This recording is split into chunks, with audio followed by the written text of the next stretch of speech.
सुनिएगा, समझिएगा और मुनासिब लगे तो सरकारों से पूछिएगा। बिहार में रामविलास पासवान के बेटे को क्या मिला? केंद्र में मंत्री बनाया गया ना। जीतन राम मांझी जी के बेटे को क्या मिला? बिहार सरकार में मंत्री बनाया गया। लालू जी के 2 लड़का क्या मिला? बड़ा वाला डिप्टी सीएम और दूसरा वाला वन मंत्री बन चुका। चले, नीतीश कुमार जी को क्या मिला? अरे बहुमत किसी का भी रहा हो, मुख्यमंत्री नीतीश कुमार रहे। सम्राट चौधरी विजय सिन्हा को क्या मिला? ये दोनों भी डिप्टी सीएम बन गए। लेकिन बिहार वालों, आज हमारा सवाल आपसे है कि तुम्हारे बच्चों को क्या मिला? लाठियां? छात्रों पर लाठियां बरस गई है। लाठियां? सिर्फ लाठियां? ये कैसा लोकतंत्र है बिहार का जो लाठियों पर लिखा जा रहा है? जेपी की भूमि पर यह कैसा लोकतंत्र है जिसने बिहार के बच्चों की पीठ को पायदान बना दिया है? यह कैसा लोकतंत्र है जहां तुम्हारे बच्चों के सपनों को सांप समझकर पीटा जा रहा है? यह कैसा लोकतंत्र है जहां नौकरी मांगने पर मार मिलती है?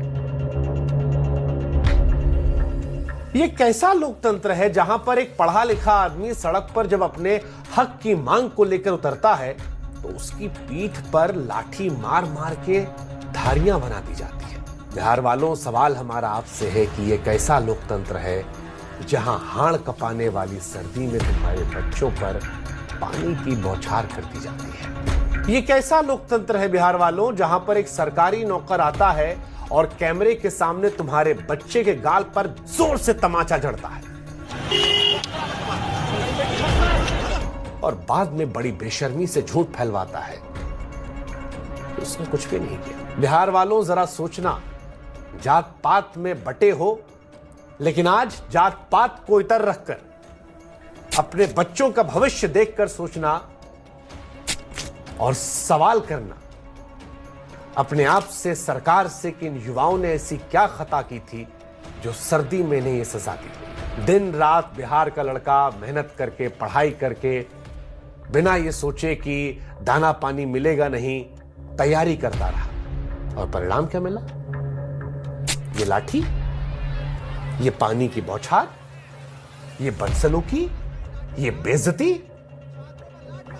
पुलिस वाले आए, बदन पर लाठियां बरसाई, सीने से सांसें उखाड़ लेने की हद तक पीटा। जिन सड़कों पर यह लड़का अधिकारी बनकर टहलने की मंशा लेकर पढ़ाई कर रहा था, उसी सड़क पर दौड़ा दौड़ा कर इन बच्चों की चमड़ी को छीन लिया। आपका क्या सोचना है पता नहीं, लेकिन भाई साहब आज हमको माफ कीजिएगा, ये तस्वीरें देखकर हम कहेंगे ये सही नहीं है।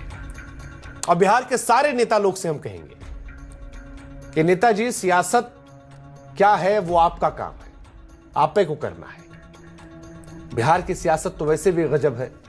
तीसरे नंबर की पार्टी नीतीश कुमार जी कब उधर से मुख्यमंत्री बने रहते हैं। जब आरजेडी सत्ता में थी तब भी नीतीश कुमार थे, बीजेपी है तब वो नीतीश कुमार है, उनकी पांचों उंगली में घी है। लेकिन हमारा लेना देना नीतीश कुमार से नहीं है। हमारा सवाल इन बच्चों को लेकर है, बिहार के लोगों से है, सरकार से है कि सरकार बताए कि इन बच्चों के मुस्तकबिल का क्या करे। सरकार बताए कि इनके मुकद्दर में यह मुकाम आखिर क्यों रचा गया, क्या कसूर था इनका। खैर, जो लोग नहीं जानते कि बिहार में क्या हुआ था, हम बताते हैं। बिहार में इस साल विधानसभा का चुनाव है। मुद्दों को गरमाने के लिए जतन किए जा रहे हैं। राजनीतिक पार्टियां इसमें चूकना नहीं चाहती हैं। बिहार लोक सेवा आयोग, जिसे बीपीएससी कहते हैं, वो भी इसी वजह से निशाने पर है। 18 साल से शासन कर रहे नीतीश कुमार ने इसे अनदेखा करते हुए आयोग को निशाना बनने दिया। 70वीं प्रारंभिक परीक्षा को लेकर परीक्षार्थियों ने आंदोलन की राह पकड़ ली है। उनकी मांग है कि पूरी पीटी परीक्षा जो है रद्द कर दी जाए। बच्चों का यह मांगना है कि एक एग्जाम हो, एक साथ नतीजे आए। अब ये क्यों मांग कर रहे हैं, इसके पीछे भी वजह है। दरअसल पीटी के पेपर लीक होने की अफवाह बापू सेंटर से उड़ी थी। परीक्षार्थियों को पेपर थोड़े अंतराल में 2 बार बांटे गए। कहा गया कि सेंटर पर कुछ पेपर जो थे वो कम पड़ गए, ऐसे में दूसरे केंद्र से पेपर मंगवाने पड़े। लड़का लोग को लगा कि कहीं बेईमानी ना हो जाए। खबर वायरल होती गई। बच्चे अपने भविष्य को लेकर डरे हुए थे और इसी वजह से परीक्षा का बहिष्कार करते हुए हंगामा करने लगे। इसी हंगामे के दौरान पटना के डीएम चंद्रशेखर सिंह ने एक परीक्षार्थी को थप्पड़ जड़ दिया। हंगामे के चलते बापू सेंटर की परीक्षा रद्द हो गई। यहीं से मांग उठी कि पूरी पीटी परीक्षा जो है रद्द कर दी जाए, लेकिन सरकार ये नहीं चाहती थी। अब सवाल यह है कि सरकार छात्रों के मन में जो सवाल है, जो शक है, उसको दूर करना क्यों नहीं चाहती थी? अगर सरकार को लग रहा था कि उनके मन में जो है वो सही है, तो छात्रों को इस कदर भरोसे में क्यों नहीं लिया गया कि आंदोलन बंद हो जाता? और ये पहली बार भी तो था नहीं।